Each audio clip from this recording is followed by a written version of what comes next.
Bujro kawan lam rumah tangga.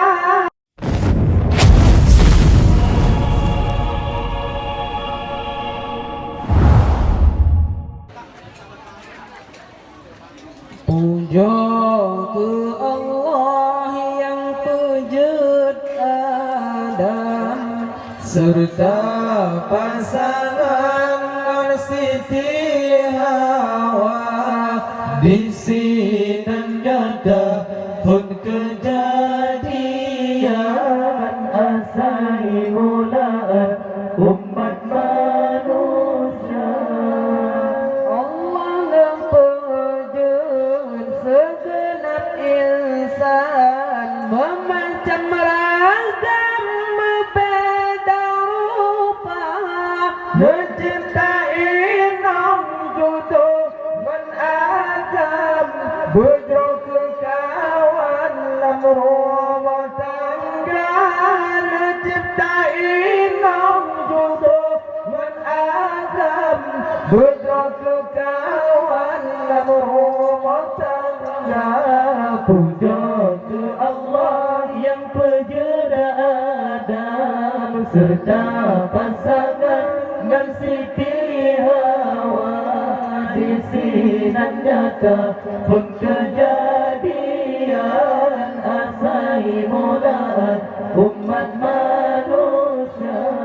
Rumah tangga sambung ajaran Rasul dan jangan menasabta supaya hati bertambah iman.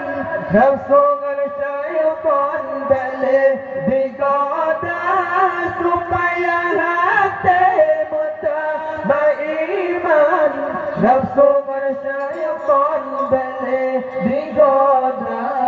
Puja ke Allah yang penjara Adam serta pasangan dan Siti Hawa. Di sini nyata pun kejadian asal mulaan umat manusia. Lam setakayo lam sabah sampan diobarakan lam laut raya. Bukan ujian wate cobaan bapi dihantam lam rumah tangga. Bukan ujian wate cobaan bapi dihantam lam rumah tangga. Puja ke Allah yang penjara Adam serta pasangan dan Siti Hawa. Di sini nyata pun kejadian asal mulaan umat manusia. Di orang langkah lepas ada mepat akhlak karimah sampai kebina. Kacau tauladan jodoh Fatimah batin raja Ali Murtaba. Kacau tauladan jodoh Fatimah cukup terjaga Ali Murtaba.